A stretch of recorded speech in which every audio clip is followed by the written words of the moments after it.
Hello అండి, నమస్తే. Welcome to me అదిరేటి రుచుల్లో. ఈరోజు నేను చూపిస్తున్నాను బీన్స్ శనగపప్పు కర్రీ. సూపర్గా ఉంటుందంటే నమ్మండి. ఇదేంటంటే చపాతీలోకి, రైస్లోకి అన్నిట్లోకి బాగుంటుంది. డైరెక్ట్గా వెళ్ళిపోతున్నాను రెసిపీలోకి.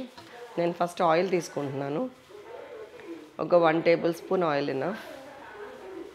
ఆయిల్ కాగింది, మరీ వేడెక్కక ముందే నేను ఒక 1/2 టీ స్పూన్ ఆవాలు వేస్తున్నాను అండ్ 1/2 టీ స్పూన్ జీలకర్ర. పచ్చిశనగపప్పు దాదాపు ఒక హాఫ్ అన్ అవర్ నుంచి నానబెట్టుకొని ఉంచాను. మీడియం సైజ్ ఆనియన్ ఒకటి,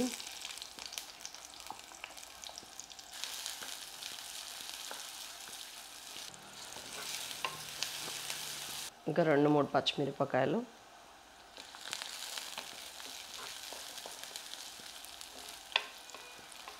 జస్ట్ ఒక 2-3 మినిట్స్ నుంచి ఉల్లిపాయ వేగుతుంది చాలు. నేను ఒక 1/2 టీ స్పూన్ అల్లం వెల్లుల్లి పేస్ట్ వేస్తున్నాను.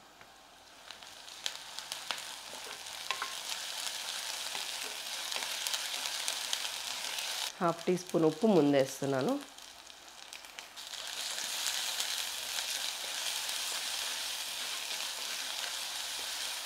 అండ్ మెంతి కూర, ఒక్క కట్ట మెంతి కూర. ఇగురు మసాలా కర్రీస్లోకి మెంతి కూర చాలా టేస్టీగా ఉంటుంది. పులుపు కర్రీస్లోకి కూడా మెంతి కూర టేస్ట్ ఉంటుంది అండ్ హెల్త్కి చాలా మంచిది మెంతి కూర. ఒక 1/2 టీ స్పూన్ పసుపు వేస్తున్నాను. మెంతి కూర వేసి 1 మినిట్ అయిందంటే ముందుగా ఈ నానబెట్టుకున్న శనగపప్పు వేసేస్తున్నాను. ఇది ఒక 50 గ్రామ్స్ ఆఫ్ శనగపప్పు.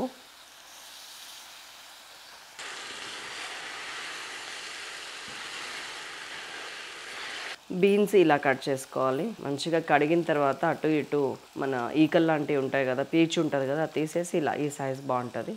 అండ్ ఇది 1/2 కిలో బీన్స్. ఇప్పుడు సిమ్ చేస్తున్నాను. ఇప్పటిదాకా హైలో ఉంది ఫ్లేమ్.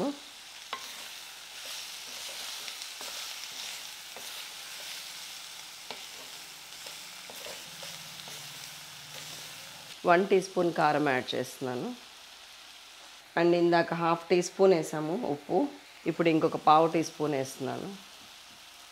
ఇప్పటిదాకా వేసిన ఇంగ్రీడియంట్స్ అన్నీ బీన్స్కి శనగపప్పుకి పట్టేట్లాగా ఇలా పెట్టి సిమ్ చేసి మూత పెట్టేస్తున్నాను.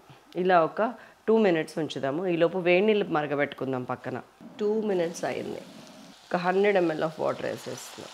హాట్ వాటర్ వేసాను.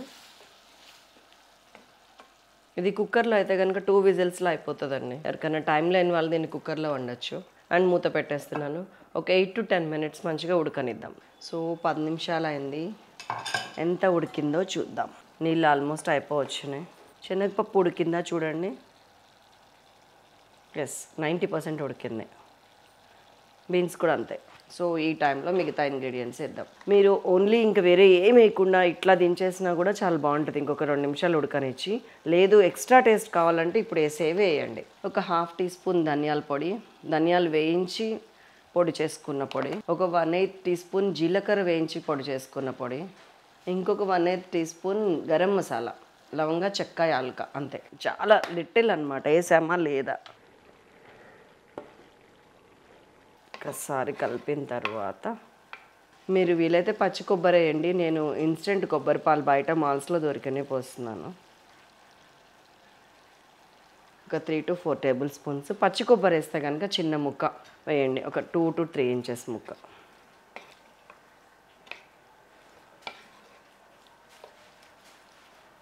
హైలో పెడుతున్నాను.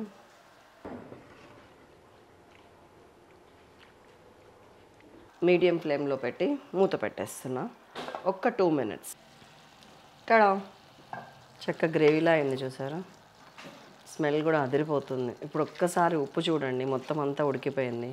శనగపప్పు ఉడికింది, మసాలాలు అవన్నీ కూడా పచ్చివాసన పోతాయి కొబ్బరి పాలతో కలిసి. నెక్స్ట్ లెవెల్ ఉంది. బస్ అండి, అయిపోయింది కర్రీ. కట్టేస్తున్నా. సూపర్ డూపర్ శనగపప్పుతో బీన్స్ కర్రీ మసాలా వేసి చేస్తే ఎలా ఉంటుందో అలా ఉంది. కొద్దిగా కొత్తిమీర వేస్తున్నా.